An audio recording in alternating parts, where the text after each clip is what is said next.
নমস্কার বন্ধুরা, নুপুরের সাথে রান্নাঘর আপনাদের সবাইকে স্বাগত। আজ একটা নতুন ধরনের রান্না নিয়ে এসেছি।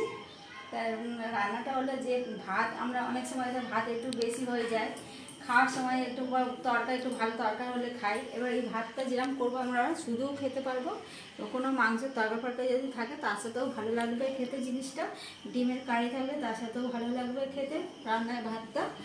এই একটা ভাতের রেসিপি আপনাদের সাথে শেয়ার করবো। চলুন, তবে আমি এখানে সব রেডি করে নিয়েছি, আপনারা দেখে নিন এখানে কী কী রেডি করে নিয়েছি সব কিছু।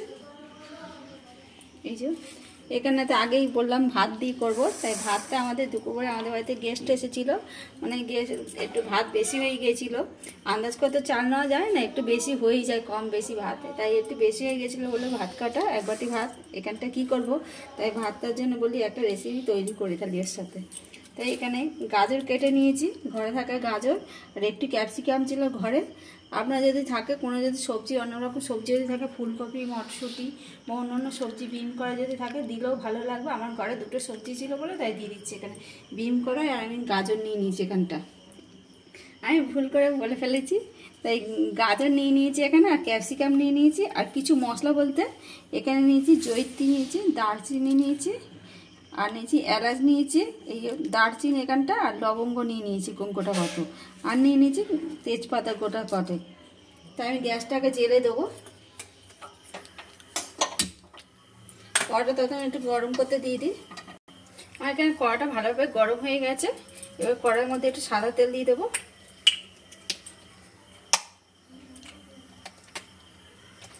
একটু সাদা তেল দিয়ে দিচ্ছি। সাদা তেলের আগে আমি গাজরটা আর ক্যাপসিকামটা একটু হালকা করে ভেজে নেব।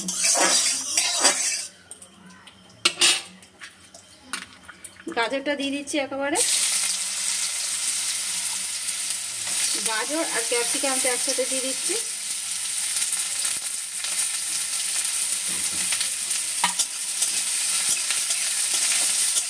অনেক আমরা ভাত বেঁচে গেলে বিকেলে খেতে ইচ্ছা করে না, একটু ভালো মন্দ খেতে ইচ্ছা করে, এরকম করে ওই ভাতটা হবে সবাই খেয়ে নেবে। তাহলে ভাত বলবে আর খেলবো না, খাবো না, কেউ বলবে না, এরভাবে খেয়ে নেবে করে। আমি যেভাবে রান্নাটা করছি আপনারাও বাড়িতে এমন করে রান্নাটা করবে। অল্প করে সামান্য একটু নুন দিয়ে দিচ্ছি, আবার একটু নেড়ে নিচ্ছি ভালোভাবে।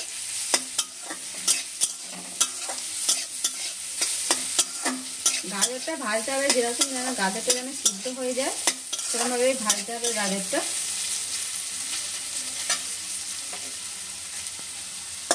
এখনো অল্প বাকি আছে সিদ্ধ হচ্ছে। আমার একটা ভাজা হয়ে গেছে, এবার তুলে দিচ্ছি। দেখতেই পাচ্ছেন আমি একদম হালকা এই যে ভেজে নিয়েছি, গাজর আমার ভালোভাবে সিদ্ধ হয়ে গেছে। তুলে নেবো এবার।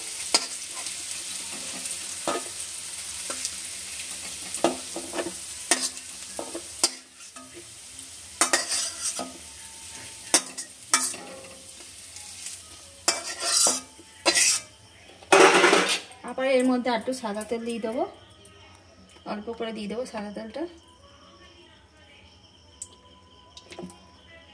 এই যে অল্প করে দিয়ে দিয়েছি সাদা তেলটা। এইবার এর মধ্যে একটুখানি ঘি দিয়ে দেবো।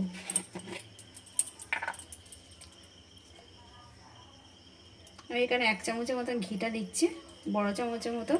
আবার একটু পরে দেবো ঘিটা। ঘি আর তেলটা ভালোভাবে আমার গরম হয়ে গেছে এখানটা। আমি এখানে কটা তেজপাতা নিয়েছি, তেজপাতাটা একটু ভালো করে ধুয়ে নিয়েছি। অনেক সময় তেজপাতার গায়ে বেশ খুব ময়লা থাকে, একটু ধুয়ে নিলে ভালো হয় এটা। একটু কেটে দিয়ে দিচ্ছি তেজপাতা কটা। আর দিয়ে দিচ্ছি যেসব মশলা কটা নিয়ে নিয়েছি আমি এখানে আগে বলে দিচ্ছি, এলাচ নিয়েছি, দারচিনি নিয়েছি, এই যে দারচিনি নিয়েছি, জয়িত্রী নিয়েছি, আর লবঙ্গ নিয়েছি, সব কটা দিয়ে দিচ্ছি একসাথে। দিয়ে একটু ভালো করে ভেজে নেবো, যতক্ষণ সুগন্ধ না বেরোবে ততক্ষণ ভাজতে হবে এটা। ভালো করে ভেজে নিয়েছি এ কটা। এবার যে গাজর কটা ভেজে নিয়েছিলাম আগে, সেই গাজর কটা এবার দিয়ে দিচ্ছি এতে।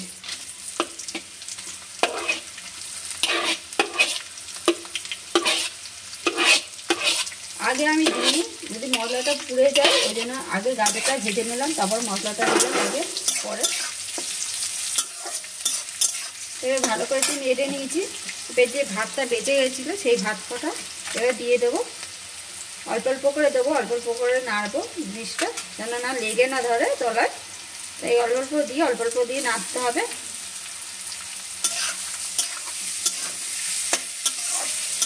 এরকম করে অল্প অল্প দিয়ে নাড়তে হবে।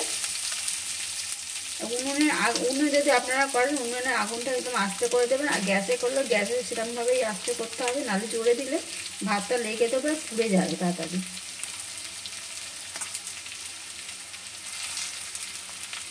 আবার নেড়ে নিচ্ছি ভালোভাবে। আমি ভালো করে নেড়ে নিয়েছি। এবার নুন দিয়ে দেবো, আন্দাজ মতো নুন দিতে হবে। ভাজার আগে গাজর আর ক্যাপসিকামে নুন দিয়েছিলাম, এবার আন্দাজ মতো নুনটা দেবো এতে। আপনারাও চাইলে এমনি শুধু ভাত দিয়েও করতে পারেন। আগে ভাতটা নুন দিয়ে একটু ফুটিয়ে নেবেন, নিয়ে করে নেবেন আগে। এবার নেড়ে নিচ্ছি ভালোভাবে। আবার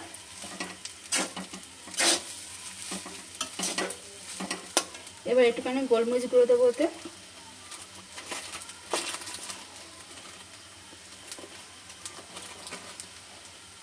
একটু গোলমরিচ গুঁড়ো দিয়ে দিচ্ছি।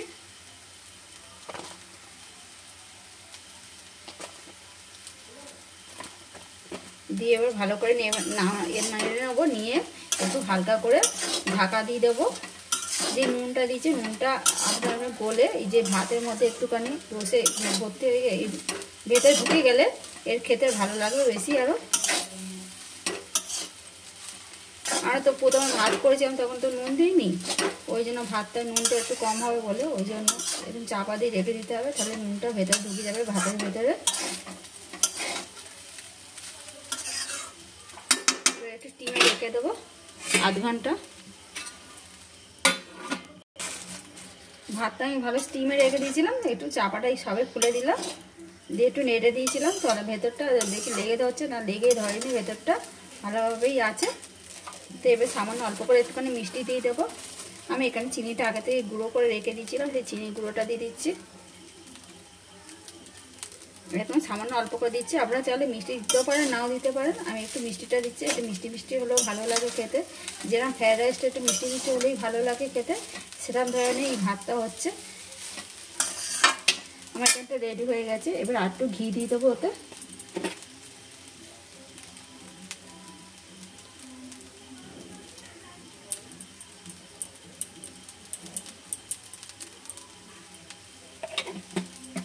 ঘি দিয়ে দিয়েছি, এবার নেড়ে নিচ্ছি।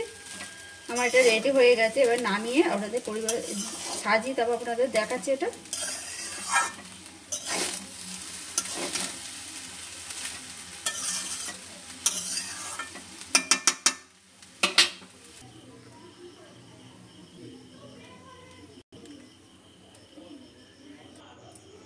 ভাতটা তো আমার রেডি হয়ে গেছে, এখানটা নামিয়ে নিয়েছি।